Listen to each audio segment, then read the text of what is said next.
أعوذ بالله من الشيطان الرجيم. بسم الله الرحمن الرحيم. السلام علیکم ورحمۃ اللہ وبرکاتہ. ان الحمد للہ والصلاة والسلام علی رسول اللہ. اللہم صلی وسلم علی عبدک ونبیک محمد وبارک وسلم وصلی علیہ. اعوذ باللہ السمیع العلیم من الشیطان الرجیم. بسم اللہ الرحمن الرحیم. کنتم خیر امہ اخرجت للناس احب الصالحین ولست منہم لعل اللہ یرزقنی صلاحا. قابل صد احترام علماء کرام، مشائخ اعظام، عزیز بھائیو، لائق صد تحسین ہے یہ عمل. اہل علم کی مجلس وبا ہے.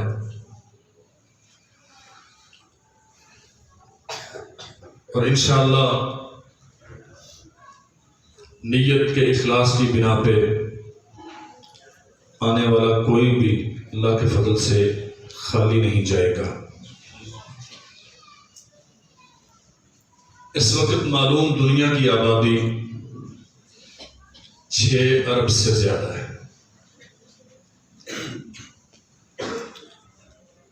پھر اس میں بلیورز اور نان بلیورز کی تقسیم ہے. کسی بھی مذہب کو ماننے والے اور مطلقاً کسی بھی مذہب کا انکار کرنے والے. یہ پرسنٹیج 40 اور 60 کی ہے. 40% لوگ پوری دنیا کے ایسے ہیں جو کسی مذہب کو نہیں مانتے اور سرے سے اللہ جلال والاکرام کے وجود مسعود کا، ذات گرامی کا انکار کرتے ہیں. 60% لوگ ہیں جو اللہ وحدہ لا شریک کی ذات کو مانتے ہیں یا اپنے نظریات کے مطابق کائنات کے کسی خالق کو خدا، بھگوان وغیرہ وغیرہ جو بھی کسی کے ہاں تصور ہے، کسی خالق کا تصور 60% لوگوں کے ہاں موجود ہے. ان 60% میں سے مسلمان کتنے ہیں؟ معلوم دنیا کی ٹوٹل آبادی کا تقریباً 1.5 ارب مسلمان ہے. اب ان مسلمانوں میں عقیدے کے واقف، عبادات کے حریص اور کم از کم مبادیات دین سے واقفیت رکھنے والے کتنے ہیں؟ پاکستان میں 5.چند% لوگ نماز پڑھتے ہیں.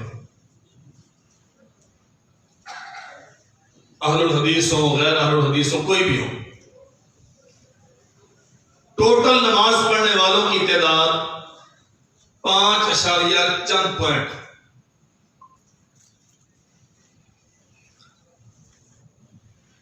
ان نمازیوں میں سے علماء کتنے ہیں؟ ایک مسجد میں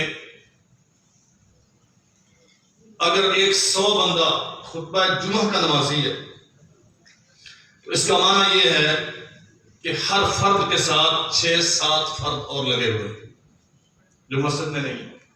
اس کے بچے ہوں گے، بوڑھے والدین ہوں گے، خواتین ہوں گی. اگر ایک مسجد 100 لوگوں کے لیے بنائی گئی ہے تو اس کا معنی یہ ہے کہ کم از کم 700 لوگ اس ایک مولوی کے علم کے محتاج.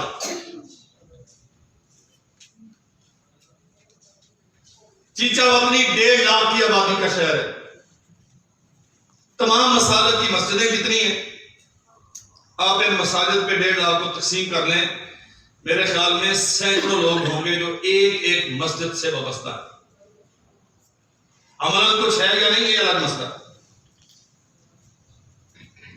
یہ تقسیم ہے، دنیا کی کلاسیفیکیشن ہے، بلیورز اور نان بلیورز. پھر جو بلیورز ہیں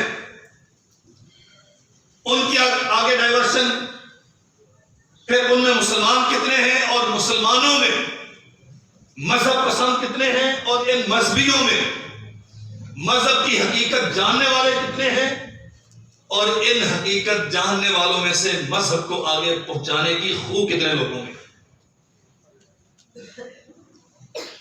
اللہ جلال والاکرام نے ہمیں انسانوں کے لیے پیدا کیا، اخرجت للناس۔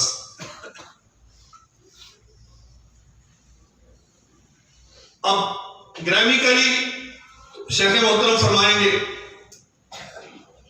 لیکن جو بات ہمیں سمجھ آتی ہے، للناس میں ساری انسانیت محیط ہے۔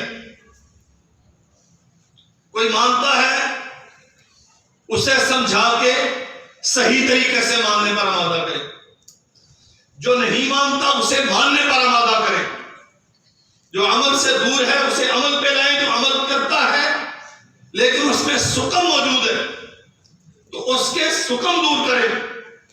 نبی کریم صلی اللہ علیہ وسلم نے کافروں کو دعوت ان کے لیول پہ جا کے دی ہے، انہیں عقیدہ سمجھاتے رہے، آخرت سمجھاتے رہے، جو مان گئے، جو آپ کے حلقہ ارادت میں تھے، ان کے اعمال کی اصلاح کرتے رہے۔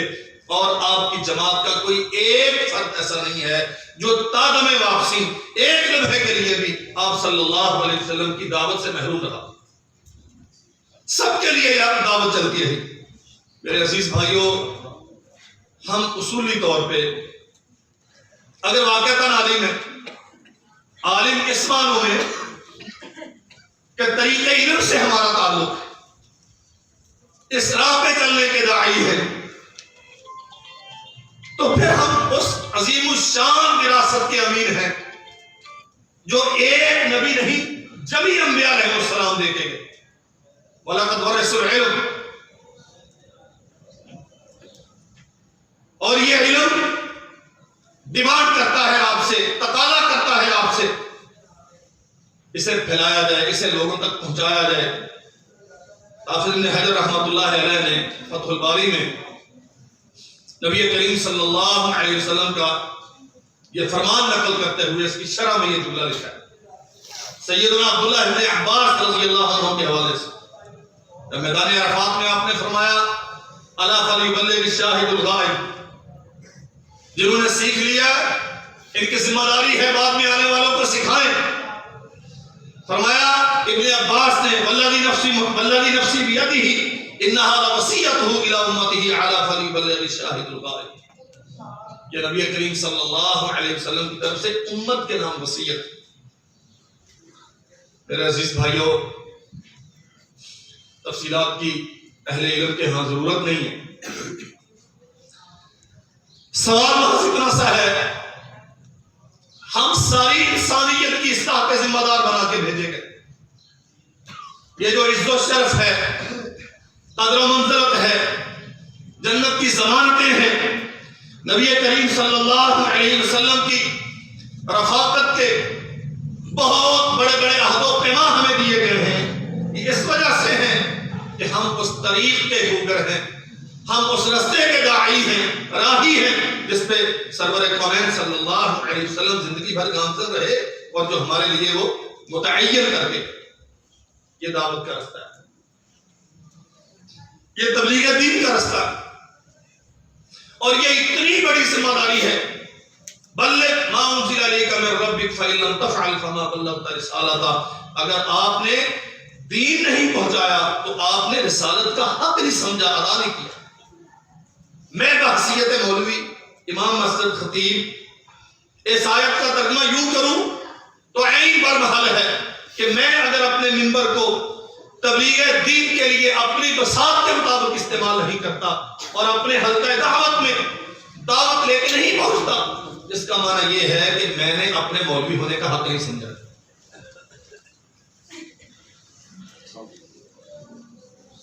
میرے پاس 7 منٹ باقی ہیں۔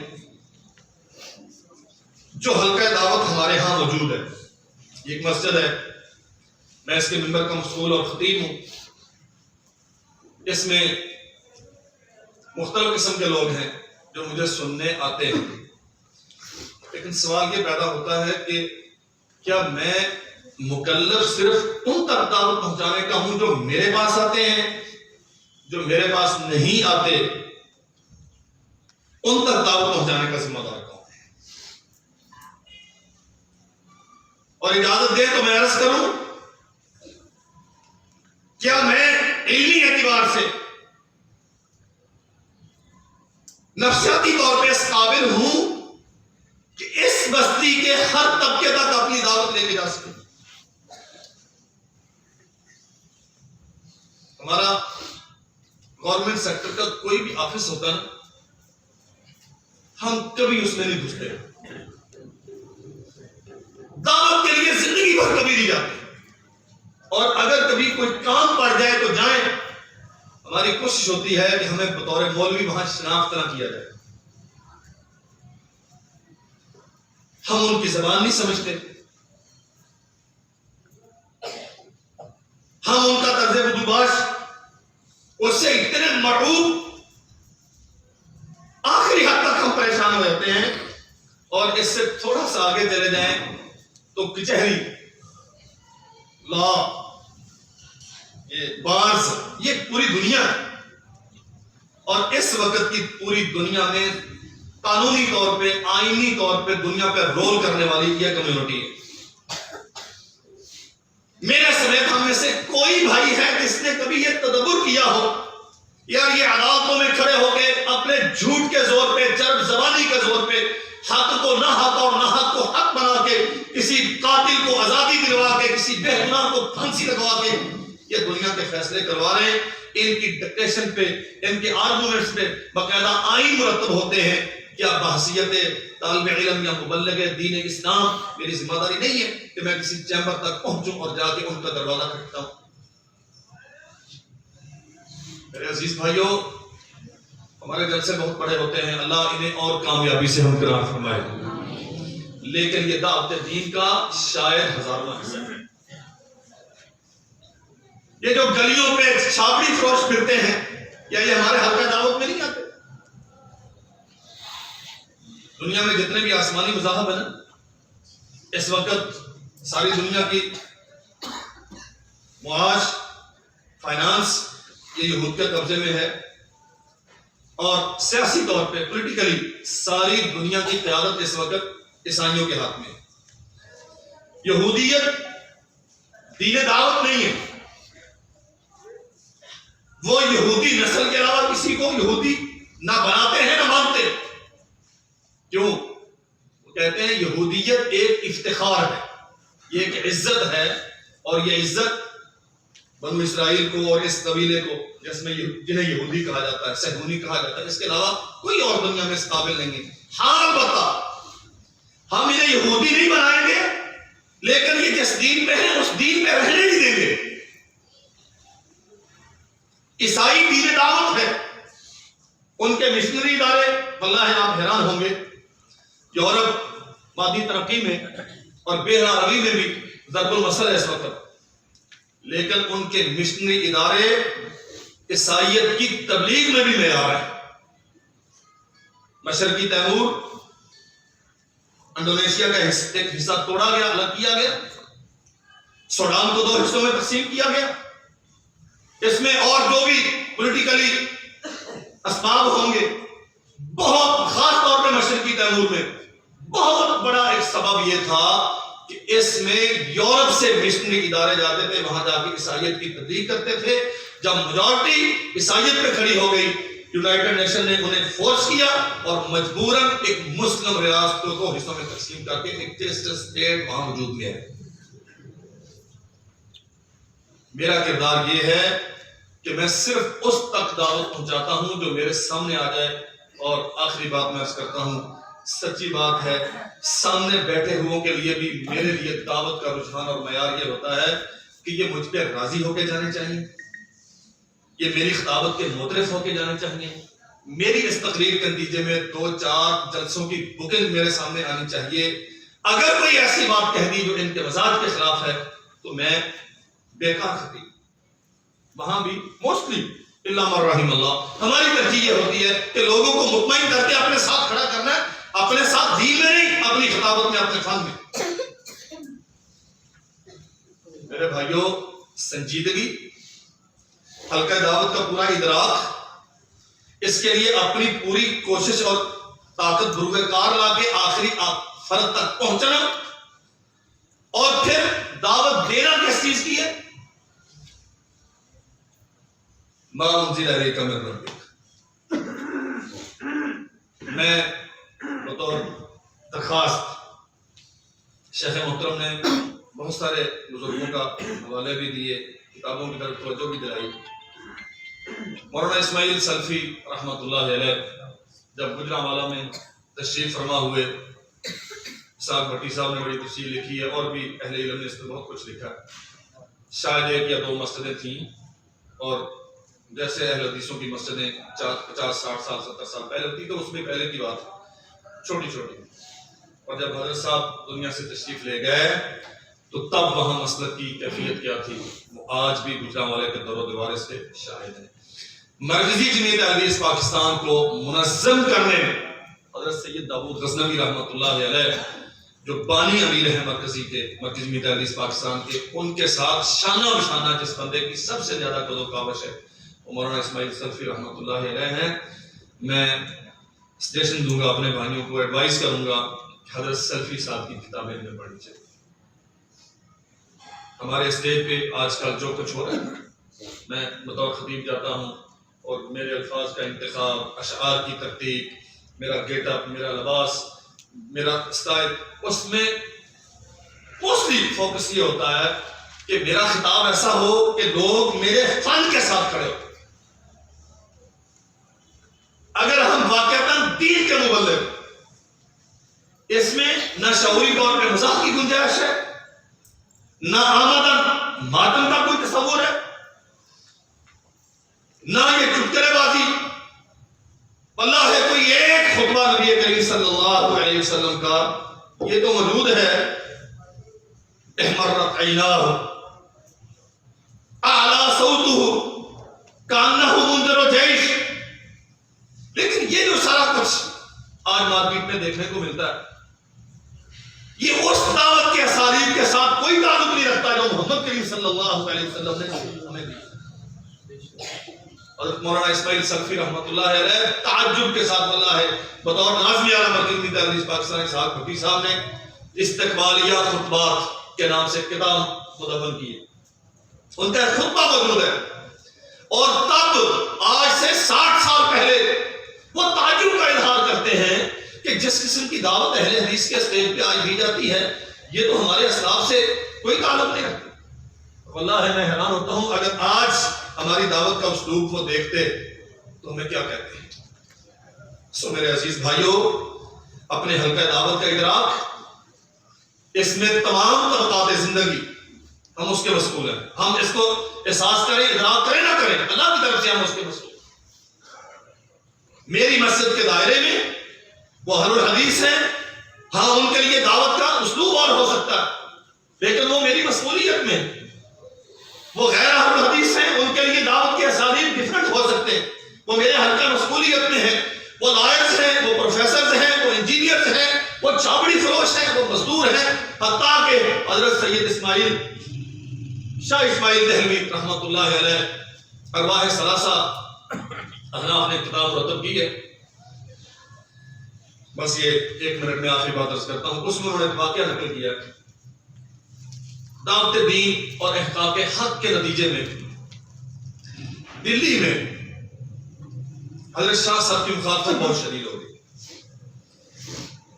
اور محبین نے، مداحین نے یہ خدشہ محسوس کیا کہ کہیں آپ کو جسمانی طور پہ نقصان نہ پہنچایا جائے۔